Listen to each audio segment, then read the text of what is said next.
Hola hermano, el Señor les bendiga. Bienvenido esta mañana a nuestra clase de escuela dominical. Continuamos en este día con el estudio de Apocalipsis y en esta parte vamos a estudiar un poco y a reflexionar un poco en la palabra del mensaje a la iglesia de Esmirna, la segunda iglesia, ¿no? En este estudio en el cual estamos comenzando con el mensaje a las 7 iglesias, ¿ya? Eh, Fíjense, es curioso, ¿no? Ver que estamos el Apocalipsis, aparte de hacer primero la presentación nuestro Señor Jesucristo de quién era el que hablaba y le entregaba la revelación a Juan, lo que sigue es un mensaje a su iglesia. Es un mensaje para la iglesia del Señor antes de comenzar de alguna forma a revelar o a hablar con detalle de lo que estaba por venir, ¿no? De lo que estaba por venir. Entonces, vamos a entrar en el tema pero para ello, por supuesto, vamos a orar primero para que sea el Señor que nos dirija en esta clase y nos prepare para recibir esta enseñanza. Amén. En el nombre poderoso de Jesús, Señor, en esta hora te damos gracias, Padre amado, porque hasta aquí nos has traído, Señor. Gracias porque de ti viene nuestra fuerza, Señor. Gracias porque eres tú, Padre amado, el que nos guía, Señor. Gracias por tu amor, por tu fidelidad, porque tú nos sostienes, Señor. En esta hora presentamos este tiempo de estudio, Padre Santo, delante de ti. Sea su Espíritu Santo, Señor, quien nos guíe, quien nos hable, Señor, quien guarde, Señor, esta palabra en nuestros corazones, Padre Santo. Sea usted dándonos sabiduría, entendimiento, revelación de lo alto, Señor, ayudándonos, Padre amado, a poner por obra su palabra, Señor, en el nombre poderoso de Jesús. Atamos todo espíritu de distracción, de cansancio, en el nombre de Jesús, Señor.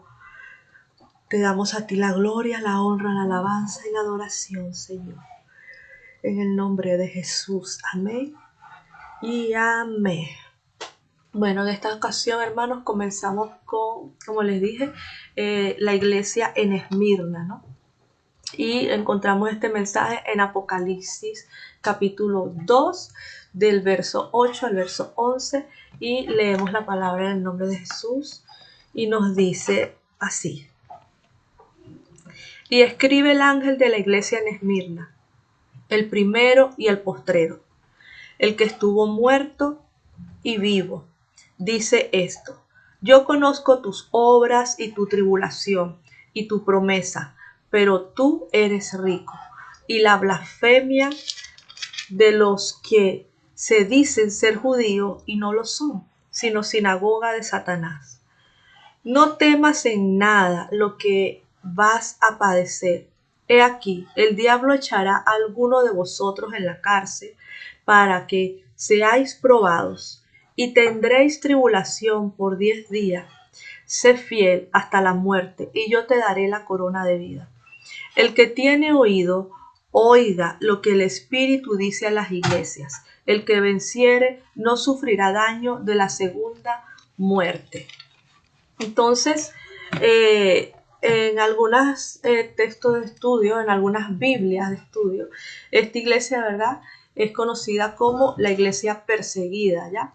La clase pasada estudiamos la iglesia, en este caso, sin amor, y ese mensaje que se daba, donde el Señor llamaba a hacer las primeras obras, llamaba a hacer eso con amor, con entrega, como se deben hacer las cosas para el Señor. Pero en esta ocasión nos encontramos con una de las dos iglesias que no reciben reproche, ¿ok? Dentro de estas palabras que el Señor escribe. No encontramos la iglesia de Esmirna y la iglesia en Filadelfia. De las 7, estas dos son las que no reciben reproche alguno, sino que en esta hay un llamado a perseverar en la fe.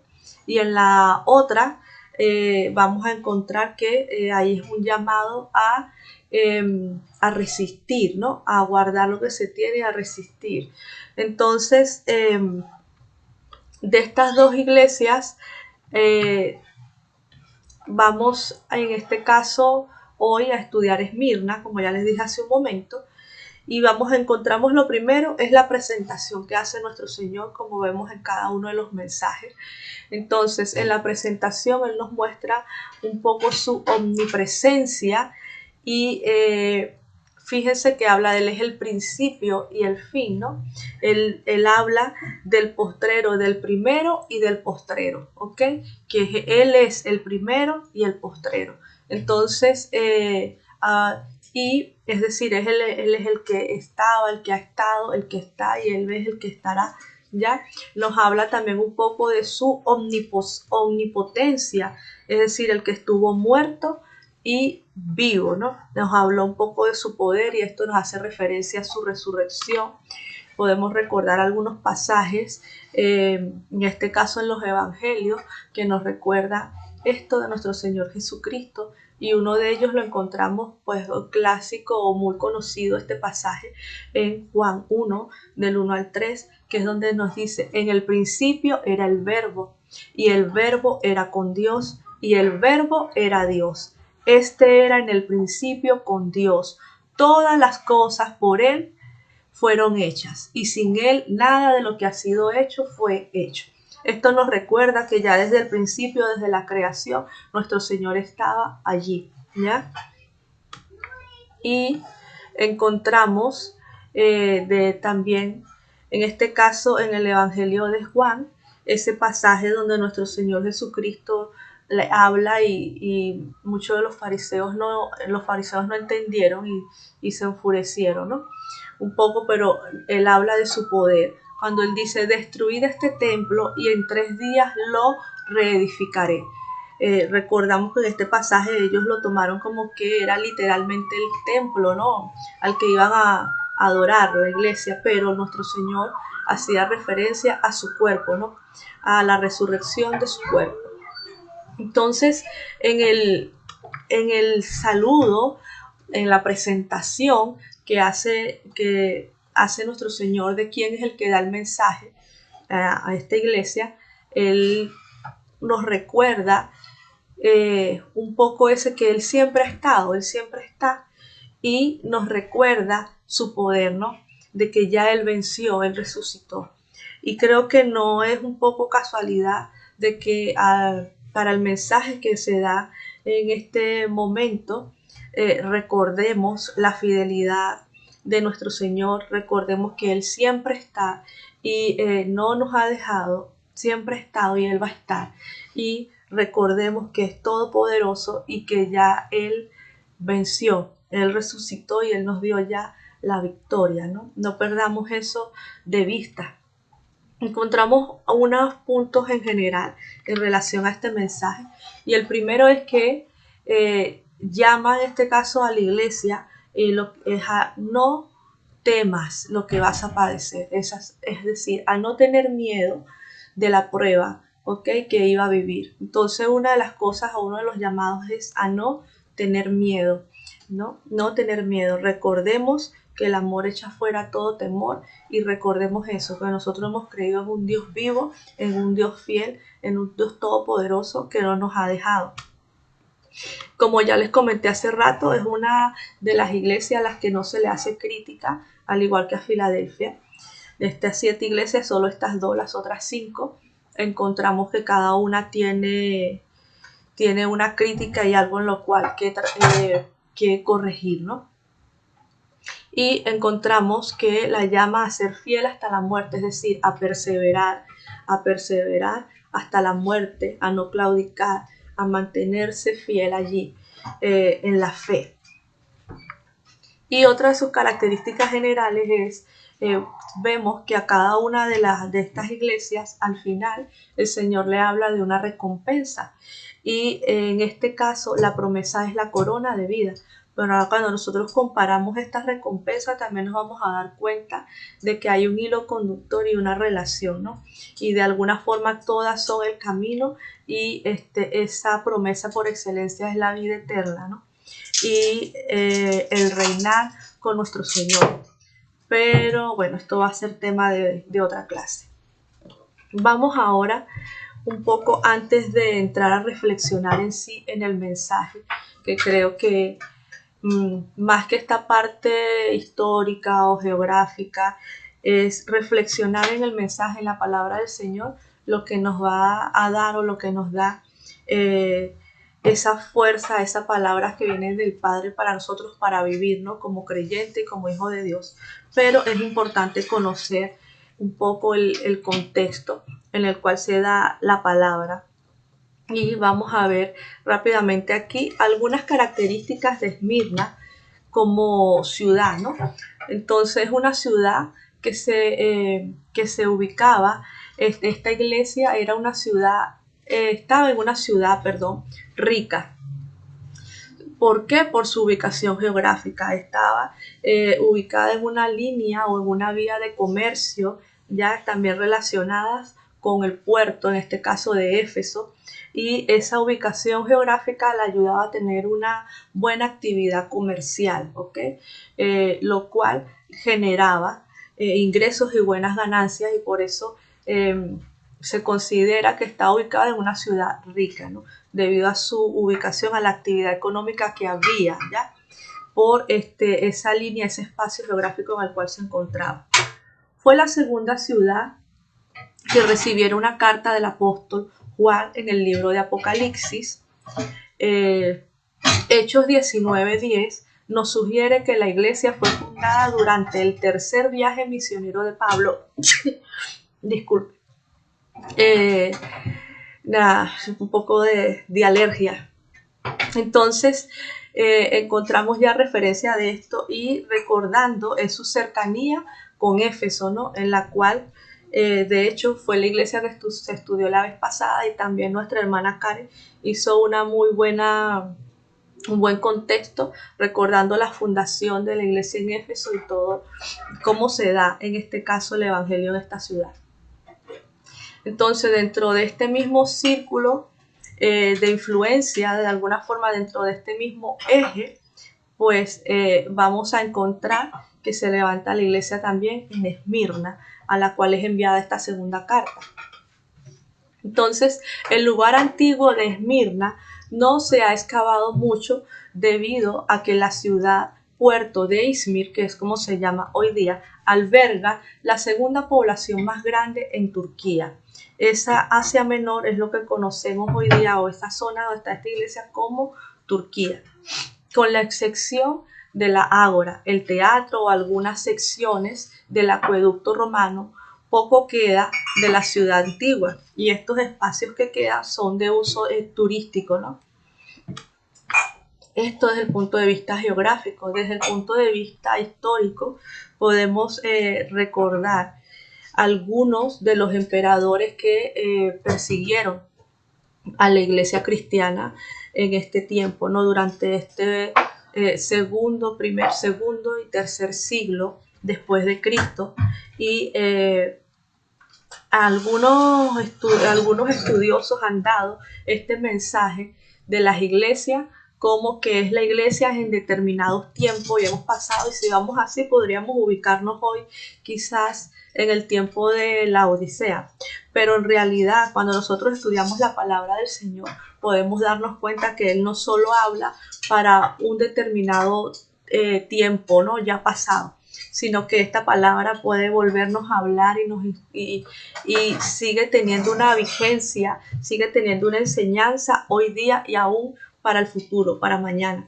Entonces, por eso vemos que este mensaje, si bien pudo la iglesia pasar por esta persecución y se pudo aplicar en ese contexto, hoy día también podemos tomar esta palabra de cierta manera, y lo vamos a ver cómo se aplica a nuestras vidas. Ahora recordemos un poco ese contexto histórico en el cual se ubica la aplicación según estos estudiosos de este mensaje.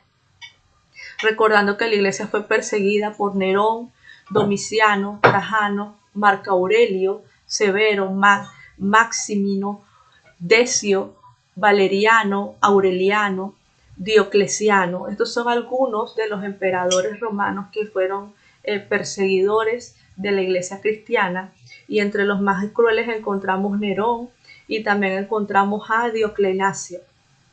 Este último, igual que el primero, ¿verdad?, se le considera de los peores emperadores. Ahora, Diocleciano en la historia romana fue uno de los mayores antagonistas de la fe cristiana. Condujo un violento intento para tratar de borrar la Biblia de la faz de la tierra. Bajo su liderazgo, muchas ciudades romanas quemaron en público las sagradas escrituras. Durante el segundo y tercer siglo, esta era de persecución vio a cientos de cristianos entrar en el anfiteatro romano para que lo devoraran los leones hambrientos, mientras miles de espectadores vituperaban, ¿ok? O sea, les gritaban. Recordemos que era como un circo lo que se hacía con los cristianos para estas épocas. Fueron años muy duros y por esos años de persecución, y muchos de ellos aún ante todas esas pruebas no negaron su fe, no negaron al Señor ni retrocedieron. Entonces permanecieron fiel hasta la muerte, ¿okay? A muchos los crucificaron, a otros los cubrían con pieles de animales y los arrojaban a perros salvajes que los torturaban hasta la muerte. Los cubrían de hebrea y los prendían como fuego para que sirvieran como antorchas en las calles. Los hervían en aceite y los quemaban en hogueras. Suerte que corrió Policarpo en la ciudad de Esmirna en el año 1556 después de Cristo. Policarpo fue un historiador dedicado a la historia de la Iglesia. Estimó que durante este periodo 5 millones de cristianos fueron martirizados por causa del testimonio de Jesucristo. Y también sabemos que algunos de los apóstoles y de los siervos del Señor mencionados en la Biblia murieron durante este tiempo, como conocemos por ejemplo Pedro, que murió crucificado. Sabemos que Pablo fue decapitado, y así encontramos cómo cada uno fue martirizado de diferentes formas, ¿no? A Tomás sabemos que le quitaron la piel y así sucesivamente. Encontramos que el único que murió de muerte natural fue el apóstol Juan, quien escribe también, obviamente, entre aparte de sus epístolas, el libro de Juan, quien escribe este libro de Apocalipsis, ¿no? Entonces, realmente, cuando el Señor envió la carta a esta iglesia, estaba muy cercano o estaba ya comenzando a desarrollarse ese tiempo de esa prueba donde la fe de los que habían creído en nuestro Señor Jesucristo realmente iba a ser probada hasta la muerte. Sin embargo, creo que este mensaje no escapa. Aún hoy día ellos enfrentaron la muerte literalmente, y la persecución y toda esta martirización, ¿verdad? Ahora nosotros hoy día todavía hay ciudades, todavía hay países donde los cristianos son perseguidos, y este contexto mundial en el que nos encontramos, nuestra fe está siendo probada de otra forma, pero estamos siendo probados, ¿ya? Siguiendo este contexto histórico, para pasar al siguiente punto, los creyentes de Mirna estaban en una iglesia afligida, angustiada, ya aparte de las persecuciones por los falsos maestros que pretendían ser judíos. Es a lo que se refiere el Señor cuando dice que Él conocía a estos que decían ser judíos y no lo eran. Conocía la blasfemia, es decir, la mentira de estos falsos judíos, es decir, de estos falsos creyentes. Angustiados por los falsos maestros que pretendían ser judíos, pero en realidad no lo eran. La definición que hace el Nuevo Testamento de un judío es aquel cuya circuncisión es de corazón. Y lo sabemos de nuestro Señor Jesucristo, ¿verdad? Que Él hablaba de esto, ¿no? De que sus corazones estaban lejos de Él. También lo encontramos con Pablo y lo encontramos en diferentes partes del Nuevo Testamento, de que esa nueva circuncisión de la que se hablaba no era solo un ritual o algo físico, sino que ya se estaba apuntando era a una entrega, de nuestros corazones realmente al Señor. Entonces había muchos que decían creerlo, pero realmente no lo eran. Entonces esa circuncisión del corazón, la que realiza, ¿verdad?, el Espíritu, no el mandamiento escrito. Y tenemos referencia de ellos en Romanos 2:29. Nos habla el apóstol Pablo más claro a lo que se refiere esto. Entonces, en este tiempo vemos que la fe es probada por la persecución. Hoy día nuestra fe es probada en el aislamiento, en ese no poder ir a la iglesia, a congregarnos, en todo ese escenario psicológico que de alguna forma nos ha afectado en este tiempo de cuarentena, encerrados en nuestras casas, y donde el enemigo quizás ha aprovechado para oprimir a muchos, ¿no? Y allí algunos pueden haber menguado, otros, o sea, se presentan diferentes escenarios, pero es una guerra mental, es una guerra de alguna forma, es una batalla en nuestra mente, lo que se da bajo este contexto. Ahora, esa batalla que se da en nuestras mentes debido a toda esta pandemia, toda esta situación mundial, es, eh, es el escenario en el cual estamos siendo probados, si realmente nuestros corazones han sido entregados al Señor, si realmente es en Él en donde nos vamos a refugiar, si realmente es en Él que nosotros vamos a buscar la dirección y a permanecer a pesar de las circunstancias en las que nos podamos encontrar. Entonces, el Señor conoce, hermano, tu aflicción, Señor conoce nuestra aflicción, conoce las tribulaciones por las que pasamos, y todo lo que has pasado en este tiempo no es algo que para el Señor esté oculto, no es algo que Él desconozca, no es algo de lo cual Él se haya desentendido. Él nos llama a perseverar en la fe. Ese es el mensaje que se da en la iglesia de Esmirna, y es el mensaje que el Señor nos da hoy, a perseverar en la fe.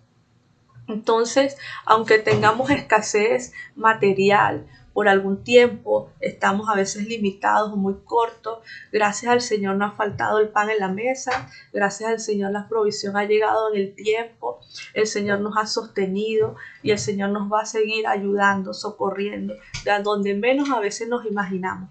Lo importante, por eso es que aquí aparece, fíjese que lo dice entre paréntesis en el verso 9, yo conozco tus obras y tu tribulación y tu pobreza, pero entonces entre paréntesis coloca, pero tú eres rico. Entonces habla de una pobreza material, es decir, quizás a estar limitado materialmente, económicamente, se habla de esto, ¿no? Pero cuando dice, pero tú eres rico, entre paréntesis, se refiere al contexto espiritual. Y es eso lo que nosotros debemos buscar. Es esa la riqueza que nosotros debemos buscar, esa riqueza espiritual.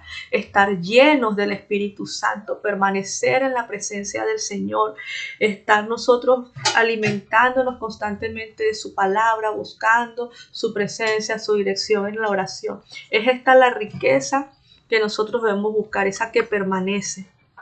Entonces recordemos de la boca de nuestro Señor Jesucristo este pasaje en Juan 6 del 26 al 27 que nos dice, trabajad no por la comida que perece, sino por la comida que a vida eterna permanece, la cual el Hijo del Hombre os dará, porque a este señaló Dios el Padre. ¿A quién iremos, Señor, sino a ti? Entonces, en medio de todas estas, de la tribulación que usted pueda estar pasando, en medio de estos escenarios donde a veces entramos en ansiedades o en agotamiento o en esos espacios que a veces se pueda sentir solo, ¿a dónde vamos a ir? A los pies del Maestro, a los pies de nuestro Señor Jesucristo, donde debemos buscar dirección, nuevas fuerzas y lo que necesitemos en nuestro Señor. No dejemos ese espacio para que el enemigo nos atormente, no le demos espacio al enemigo para que nos esté haciendo esa guerra mental, psicológica. Llevemos todo pensamiento cautivo a la obediencia en Cristo Jesús, a la meditación de su palabra. ¿Para qué? Para poder perseverar en la fe, porque a la final lo que él busca es eso, que claudique, lo que busca es que se aparte del camino, que se aparte y se aleje del Señor. ¿Cuál es la estrategia de él? Esa, que no permanezcamos, que no perseveremos en la fe. ¿Ok? Para arrebatarnos, para que de alguna manera perdamos esa salvación, ese hermoso regalo que ya nuestro Señor nos ha dado. Hay que perseverar hasta el final. Recordemos esa palabra de Mateo 24, y el que persevere hasta el final, este será salvo. Se refiere a ese perseverar en la fe, seguir creyendo en nuestro Señor, en seguir esperándolo. También tenemos este otro pasaje: no acumulen ustedes tesoros en la tierra, donde la polilla y el óxido corroen, y donde los ladrones minan y hurtan. Por el contrario, acumulen tesoros en el cielo, donde ni la polilla ni el óxido corroen, y donde los ladrones no minan ni hurtan. Pues donde esté tu tesoro, allí estará también tu corazón. Mateo 6, 19 al 21. Entonces, ¿a qué llama el Señor? No nos preocupemos, no nos afanemos por acumular tesoros, por acumular riquezas materiales aquí. Entonces debemos ocuparnos nosotros en crecer espiritualmente, en estar llenos del Espíritu del Señor, en alimentar y fortalecernos en el Espíritu del Señor. Esto es lo que nos va a ayudar a salir victoriosos de la prueba, a perseverar en la fe. Tenemos que el tiempo de prueba, fíjense que nos dice: no temas en nada, en el verso 10, lo que vas a padecer. He aquí, el diablo echará a alguno de vosotros en la cárcel para que seáis probados, y tendréis tribulación por 10 días. Sé fiel hasta la muerte y yo te daré la corona de vida. Aquí quiero hacer referencias al hecho que dice por 10 días. No les puedo hablar del tiempo determinado, porque ni aún en aquel primer y segundo siglo se supo cuál era el tiempo determinado de alguna forma, pero sabemos nosotros que un día para nosotros son como 1000 años para el Señor. Entonces, o 1000 años de nosotros es como un año de Él, es como 1000 para nosotros. Es decir, nosotros en ese sentido no podemos tenerlos claros con exactitud, pero sí podemos ver que hay un tiempo determinado, ¿no? Dice 10 días, es decir, hay un lapso, ¿no? Un inicio y un término. Entonces, este tiempo de prueba es pasajero, tiene un inicio y un término. Recordemos que no es para siempre, que solamente la prueba es pasajera, ¿ok? Así como inicia, así termina. Entonces, nosotros recordemos también que nuestro Señor Jesucristo, y tenemos ejemplos bíblicos y la palabra también del Señor, sabemos que nuestra fe va a ser probada. Así como fue probada la fe de estos primeros creyentes, así como fue probada la fe de Abraham y de varios de los siervos del Señor, que lo encontramos en el Antiguo Testamento. Entonces, la de Job. Entonces, Pedro, encontramos Satanás te ha pedido para zarandearte como a trigo, pero yo he rogado por ti, que tu fe no falte, y tú, una vez vuelto, puedas confirmar a tus hermanos. Esta palabra se la dijo nuestro Señor Jesucristo a Pedro, ¿verdad? Diciéndolo, poniéndolo en advertencia de que ese amor y esa entrega que de alguna forma él había declarado de boca al Señor iba a ser probado. Y recordamos allí que después Pedro le dice que no, que va a ir con él hasta la muerte, ¿verdad? Y es cuando el Señor le dice, parafraseando un poco la escritura, que no cantaría, la tercera vez que el gallo cantaría, y ya Pedro lo iba a haber negado 3 veces. Entonces, efectivamente, la fe de Pedro fue probada, pero efectivamente él volvió, ya sabemos que se corrigió, y después conocemos cómo el Señor usó a Pedro grandemente, y fue uno de los fundadores, fue uno de los líderes de esta iglesia del primer siglo, ¿no? Pero lo que quiero hacer alusión en este caso es al hecho de que nuestra fe es probada como la de cada uno de los hombres y ejemplos que podemos encontrar en la Biblia.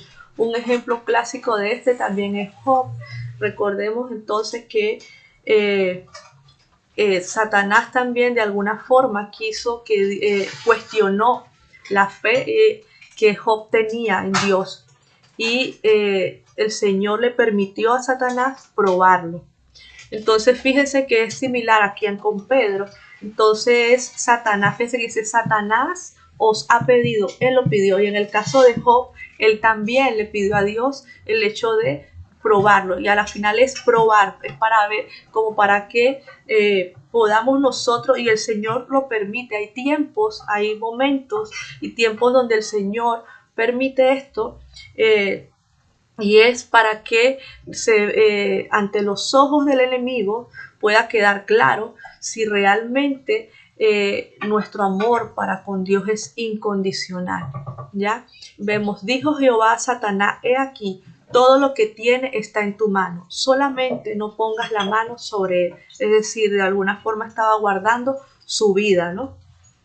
Entonces lo mismo, el Señor no nos ha dejado, aunque pasemos un tiempo de prueba en nuestra fe, que es necesario también, porque esto nos va a llevar a otro nivel, esto nos lleva a madurar, esto de alguna forma aumenta también nuestra fe.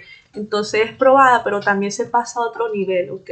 Entonces es necesario, y la Escritura también nos habla de que es necesario esto. Y tenemos aún otros ejemplos más que nos muestra de que salimos diferentes de la prueba. Y cuando se supera esa prueba, salimos diferentes porque salimos renovados, mejorados. Y tenemos como ejemplo, tomemos Daniel 1:12. Recordemos que en este caso, si bien estaba Daniel con sus amigos, donde les habían servido todas las riquezas, las exquisiteces, mejor dicho, del faraón, ¿no? Del imperio. Ahora ellos se negaron a comer aquello, y recordemos que como eran consejeros también querían pues que permanecieran bien. Y ellos aquí fueron ellos los que dijeron que querían probarle a ellos de que lo que recibían de parte del Señor y el mantenerse firme y fieles al Señor les iba a resultar mejor que recibir, en este caso, las exquisiteces que el imperio pudiera ofrecerles. Y le dice, te ruego que hagas la prueba con tus siervos por 10 días y nos den legumbres a comer y agua a beber.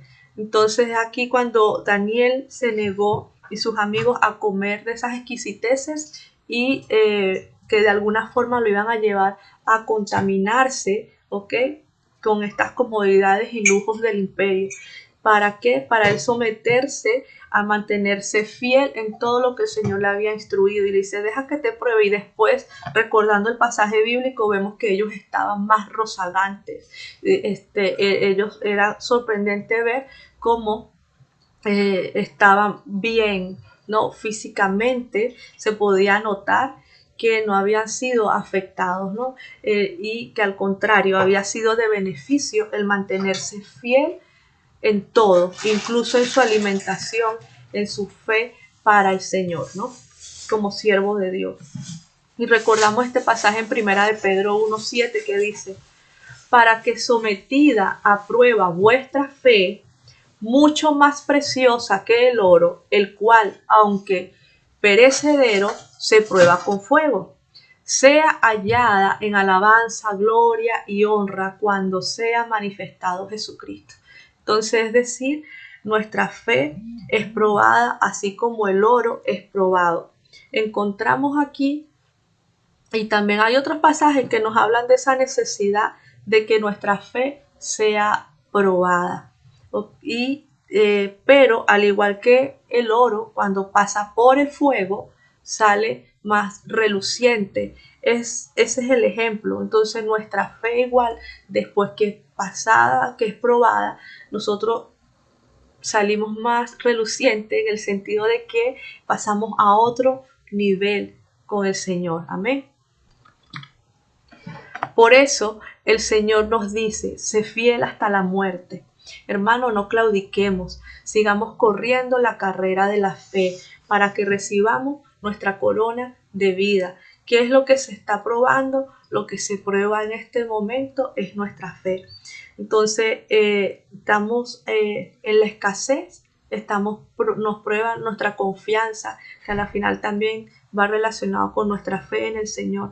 En el momento de aflicción, también esto es lo que se prueba. Y en este tiempo es muy fuerte la prueba para la fe, porque muchos están acostumbrados, o esto dependía, como dicen por allí, de una espiritualidad prestada, ¿no?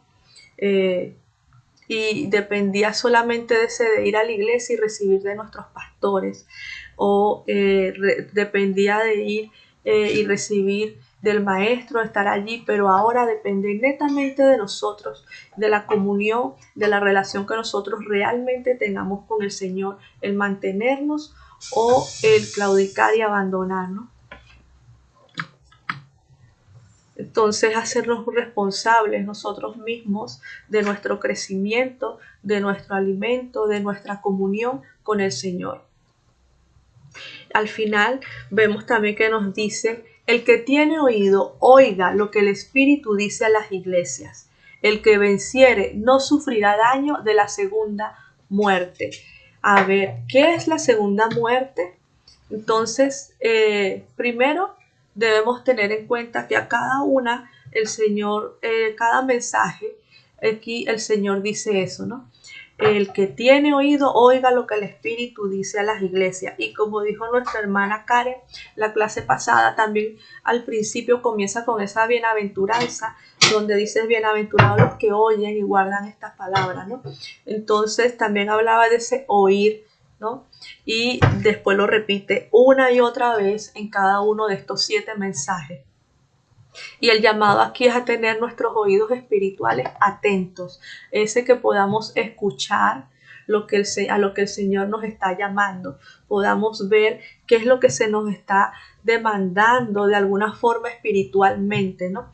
En qué consiste, qué es lo que se mueve en la atmósfera espiritual en ese sentido. Y nosotros como iglesia hemos recibido de nuestra pastora, como sierva del Señor, a través de ella hemos recibido este llamado del Señor a que inicialmente, cuando comenzó todo esto, y bueno, ese ha sido el llamado, de alguna forma se ha mantenido constante, pero se han sumado algunas cosas y así. Entonces, lo primero, esa intimidad y esa purificación para el Señor.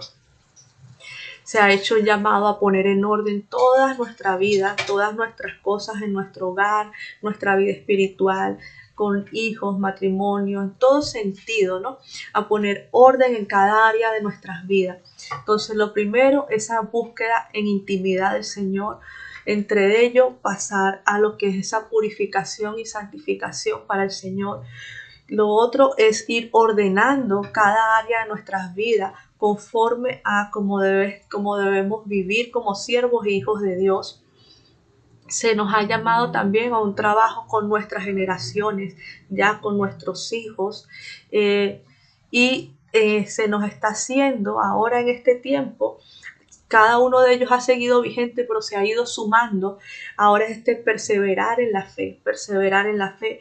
Hay hermanos que han estado cansados, hay hermanos que ha tocado vivir situaciones fuertes y ahí permanecen, pero ahí podemos notar quizás que hay otros que ya no están como estaban al principio, y es necesario avivar ese fuego, es necesario avivar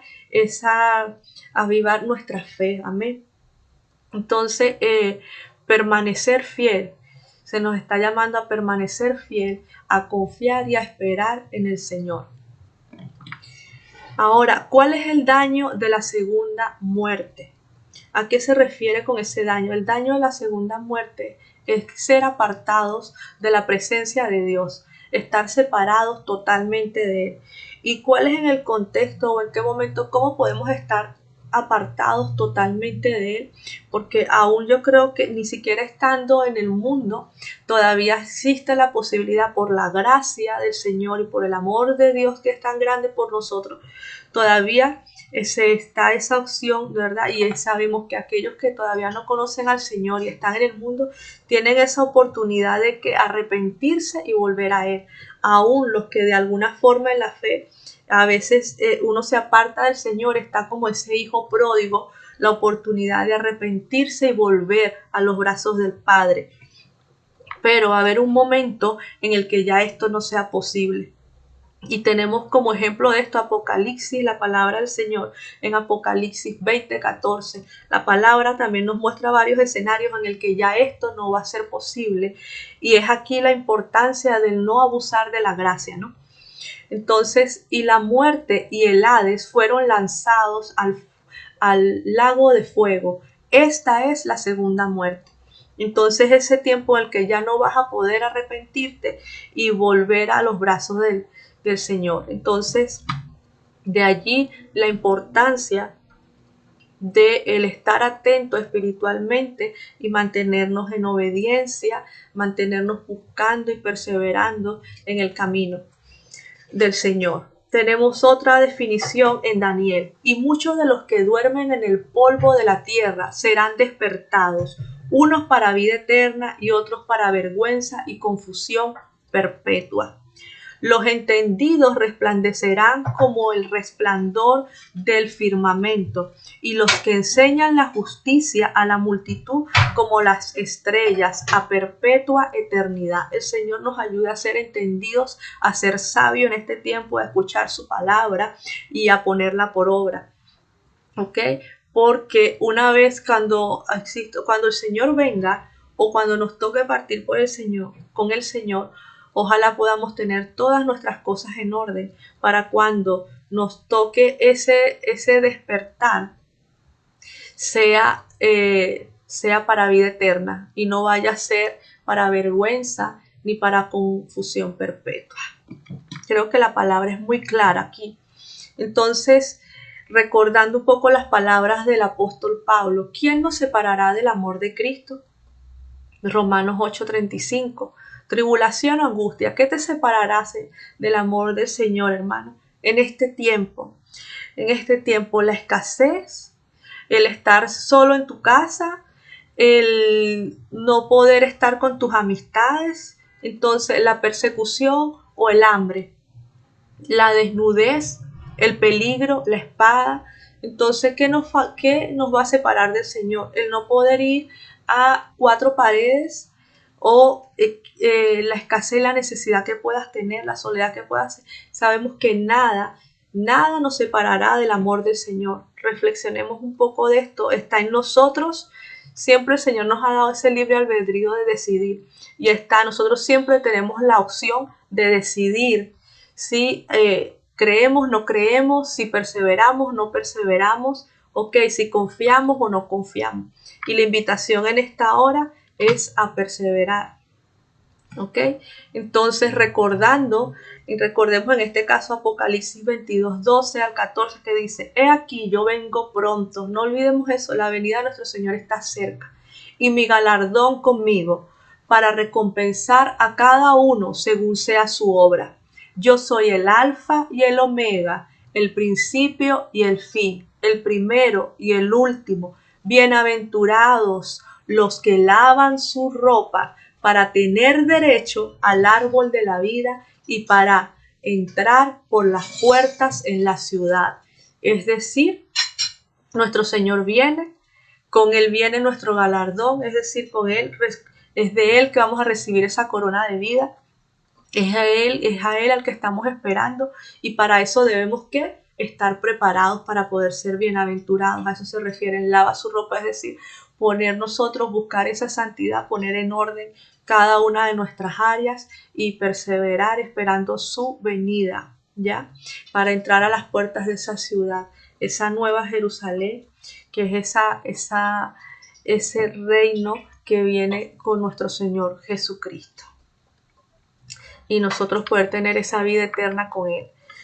En esta hora yo quiero recordar varias de las oraciones, en este caso 2 de las oraciones de nuestro Señor Jesucristo y una de las del apóstol Pablo. Pudiéramos tomar otras más, pero por razones de tiempo voy a resumir solo a esta. Y recordemos en Juan 17:11, recordando el capítulo de Juan 17, es cuando nuestro Señor Jesucristo oró por sus discípulos, ¿verdad? Al Padre. Pero voy a tomar el verso 11 donde dice: ya no estoy en el mundo, pero estos están en el mundo y yo voy a ti. Padre Santo, a los que me has dado, guárdalos en tu nombre, para que sean uno así como nosotros. Entonces, aquí él oraba, y la oración tiene otras cosas, pero el énfasis que podemos encontrar, y repite varias veces, era por la unión de sus discípulos, para que fuesen uno, y más adelante vemos que dice que para que la gente pueda reconocer que son sus hijos, que fueron sus discípulos. Y es repetitivo cuando leemos este capítulo que él ora por que el Señor los guarde, porque sabe que los está dejando en el mundo, está intercediendo para que sean cuidados por Dios, por el Padre, y ora por la unidad de ellos, ¿verdad? Por el trabajo al cual, esa misión la cual se les iba a entregar, entonces, o ya se les había entregado.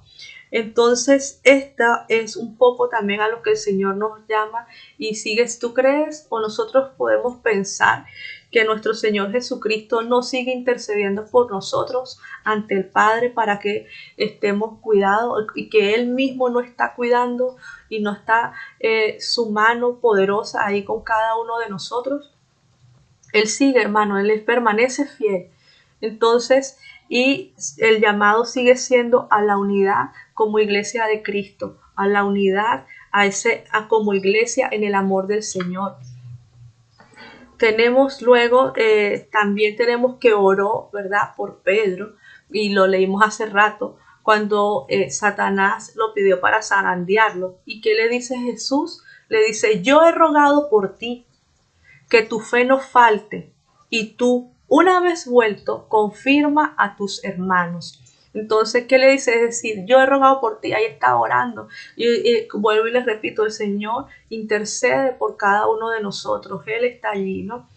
Entonces, de nosotros es la decisión, pero debemos tener la confianza de que Él permanece fiel. Entonces, esas de que tu fe no falte.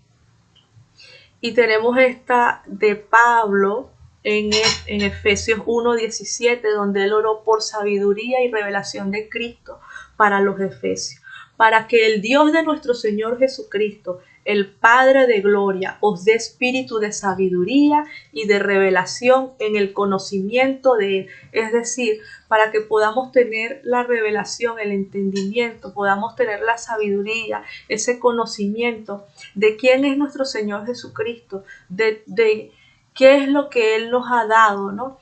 Y lo poderoso, lo grande, lo fiel que Él es, ¿no? Ese amor con el que nos ha amado, y podamos nosotros permanecer también fiel, avanzar y confiadamente en que Él tiene cuidado de nosotros. Y reconocer y tener siempre presente de que lo que esperamos y para lo cual nos preparamos es para su segunda venida. Recordando que por el amor de Dios y la gracia de nuestro Señor Jesucristo somos salvos. Hermano, y recordando ese clásico Juan 16, de tal manera amó Dios al mundo. Entonces, ¿por qué envió a su Hijo? Que envió a su Hijo por amor, para que todo aquel que en Él crea no se pierda, mas tenga vida eterna. Entonces, es por esa gracia de nuestro Señor Jesucristo, por el amor de Dios y por esa gracia de nuestro Señor Jesucristo, es que nosotros tenemos salvación. Eso de ellos hacia nosotros. Pero ¿qué debe haber en nosotros para recibirla? Y recordemos que por fe. Y en cada también lo encontramos en los pasajes. Tu fe te ha salvado. Se lo dice nuestro Señor Jesucristo a varios de estos. Cuando estudiamos los evangelios, cuando Él hizo esos milagros, ¿qué es lo que Él dice? Tu fe te ha salvado. O sea, eran milagros de sanidad, pero en muchos de ellos, aparte de la sanidad, había que salvación. ¿Y cuál era la palabra? Y que Él les decía, ¿por qué? Por fe. ¿Y qué es la fe? Es la certeza de lo que se espera y la convicción de lo que no se ve. Aunque no habían recibido aún el milagro, ellos creyeron, ellos lo esperaban, ellos tenían esa certeza de lo que iban a recibir. Y nuestro Señor decía, tu fe te ha salvado. Y encontramos también, obviamente, cuando estudiamos las epístolas paulinas y las epístolas de Pedro, de Juan, nos damos cuenta de Santiago, nos podemos dar cuenta en todo el Nuevo Testamento de que es por fe que nosotros recibimos la salvación. Entonces, en ellos hubo amor y hubo gracia. y hay amor y hay gracia en el Padre y en el Hijo, pero en nosotros debe haber fe para recibirla, y a eso es a lo que se llama a la iglesia. Ese es el llamado a la iglesia de Esmirna, a perseverar, ¿verdad? Fiel en la fe, en aquel que habían creído. Y es el llamado que nos hace el Señor hoy, a perseverar en la fe, en aquel en el cual hemos creído, seguir. Nosotros debemos tener esa certeza de lo que esperamos, que es la venida de nuestro Señor, estar convencidos de que Él viene por nosotros. Y esa convicción de lo que no se ve, debemos estar convencidos, estar tremendamente seguros de que aunque no veamos, nuestro Señor está obrando a nuestro favor, obrando por cada uno de nosotros, para darnos fuerza, para suplir toda necesidad, y que es Él el que pelea por nosotros, hermanos. El Señor les bendiga. No olvidemos, tenemos nuestro culto a la 1 de la tarde, entonces estemos en adoración, estemos en esa búsqueda del Señor, vamos por más, como dice nuestra pastora, y sigamos nosotros alabando, esperando, confiando en el Señor, avivando el fuego del Espíritu Santo en nosotros, buscando esa llenura del Espíritu Santo. Dios les bendiga, un abrazo, nos vemos, ahí chateamos un rato ahora durante el culto, para la gloria del Señor, recibir ese pan, ese alimento que viene del cielo. Bendiciones, chao, chao.